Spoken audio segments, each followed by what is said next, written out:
va vous demander de trouver des mesures manquantes dans des triangles. Et si vous avez la chance d'avoir devant vous des triangles semblables, eh bien, ce sera facile à déterminer. Maintenant, pour être capable de faire cette démarche-là, il faut bien sûr s'assurer qu'on a vraiment devant nous des triangles semblables. Donc, si vous ne faites pas un minimum de vérification au départ pour vous assurer que vous avez des triangles semblables, eh bien, votre démarche ne sera pas jugée comme complète ou comme adéquate.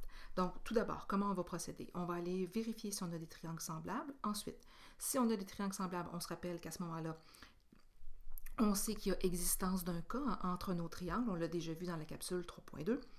Et ensuite, on ira déterminer la mesure qui manque. Donc, si on regarde ça ici, on recherche dans le premier exemple la mesure du côté EF. Donc, la mesure dans le petit triangle qui correspond au petit côté.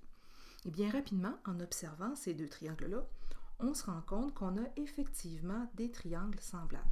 Maintenant, des triangles semblables par quelles conditions? Bien, nos triangles sont semblables ici par AA.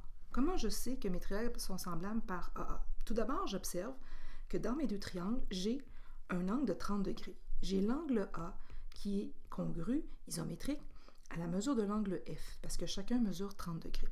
Et je vois que j'ai aussi une autre paire d'angles homologues congrus, l'angle C et l'angle D, qui mesurent chacun 24 degrés. Donc, je pouvais indiquer aussi la mesure de l'angle C est congrue à l'angle, ici, D. Donc, j'ai des triangles, c'est certain, semblables par AA. Ce qui signifie que comme mes triangles sont semblables, il y a un cas qui existe entre ces deux triangles-là.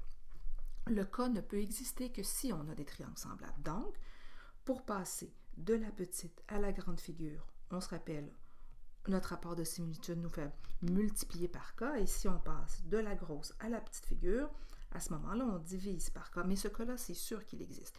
Mais il existe quand on compare des homologues entre eux. Alors, si vous observez votre dessin, vous voyez qu'ici, les homologues, ce sont les côtés, en fait, moyens. Le côté BC a comme homologue le côté, ici, on dirait ED. Parce que chacun représente le côté moyen du triangle. Donc, j'aurai comme façon de déterminer mon cas 60 divisé par 40, donc 1,6. Ce qui signifie que pour passer du gros au petit, je diviserai par 1,6 et pour passer du petit au gros triangle, je multiplierai par 1,6. Maintenant, pour ceux qui seraient embêtés avec le fait d'identifier les homologues, je vous redonne un truc dont j'ai parlé à la capsule 3.2. Mais n'hésitez pas à mettre sur pause la capsule présente pour aller réécouter la 3.2.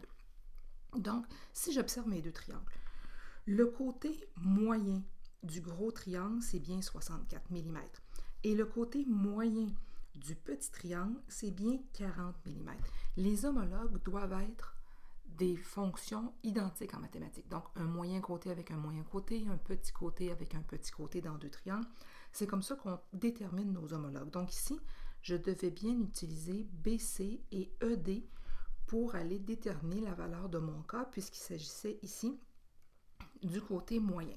Donc, une autre façon de l'observer aussi, les côtés moyens, c'est qu'ils sont coincés par les mêmes angles. Si vous regardez dans le petit triangle, mon côté jaune, mon côté moyen, il est bien coincé entre un angle de 24 et un angle de 126 degrés. J'observe la même chose dans le gros triangle.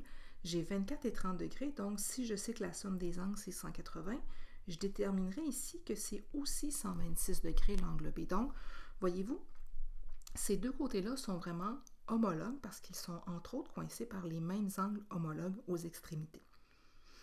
Donc, mon cas ici, c'était bel et bien déterminé par 64 divisé par 40, 1,6. Ce qui va me permettre de déterminer donc maintenant la mesure de EF, qui est la mesure du côté que je cherchais.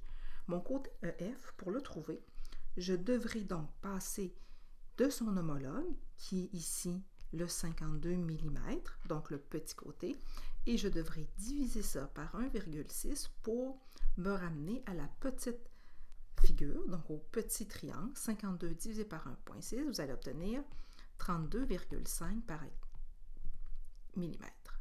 Donc ici, ce sera la mesure de votre côté homologue. Si on regarde un deuxième exemple pour terminer ce survol-là, donc ici, je cherche la mesure du côté BE. Donc le côté BE qui est ici dans le gros triangle. Bon, tout d'abord, si on observe bien ce dessin-là, on observe tout de suite qu'on a ici des triangles semblables. Pourquoi on a des triangles semblables? Bien parce qu'il y a aussi présent d'une propriété, donc d'une condition minimale de similitude des triangles qu'on a vu à la capsule 3.2. Ici, qu'est-ce qu'on a? On voit dans notre dessin que l'angle A, qui mesure ici une mesure inconnue, mais pour laquelle on a une marque qu'on reconnaît, et cette mesure d'angle A-là, elle est congrue, elle est isométrique à la mesure aussi qu'on observe pour l'angle C. On voit qu'on a pris la même notation pour ces deux-là. Donc, ils sont isométriques. Ils sont congrus. Et on voit aussi, si on est observateur, que l'angle qu'on pourrait appeler ABE est aussi congru, est aussi de même taille que l'angle CBD.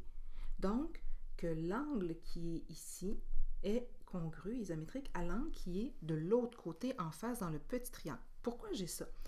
Eh bien, pour une raison très simple. Ces deux angles-là, ce sont des angles qu'on appelle opposés par le sommet B.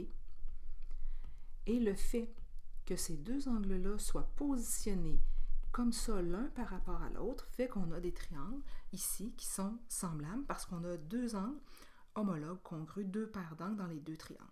Et l'angle B, de part et d'autre du sommet, est donc de même taille. Donc, notre cas existe bien entre mes triangles puisqu'ils sont semblables. Donc, si mes deux triangles ensemble possèdent un cas, je peux le déterminer. Pour ça, j'ai besoin de deux homologues. Alors, si vous observez dans votre dessin les deux homologues qu'on pourrait observer, ce serait ici le côté qui est compris entre les deux angles connus, donc les deux angles homologues, donc le 14 et le 10 entre eux vont me permettre de trouver mon cas. Alors, mon cas, pour le déterminer, je vais utiliser la mesure de AB sur la mesure de CB. Donc, 14 divisé par 10, c'est-à-dire 1,4.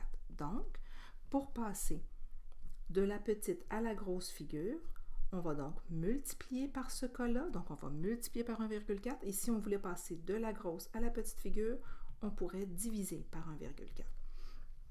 Maintenant, ici, nous, ce qu'on recherche, c'est la mesure du côté BE. Eh bien, pour déterminer la mesure du côté BE, je vais prendre son homologue, qui est le 9 mètres ici, et je vais multiplier par 1,4 parce que je veux agrandir pour obtenir la mesure homologue dans le gros triangle. Donc, si je fais le calcul 9 fois 1,4, je vais obtenir 12,6 mètres. Et c'est comme ça qu'on détermine la mesure d'un côté manquant dans des triangles semblables.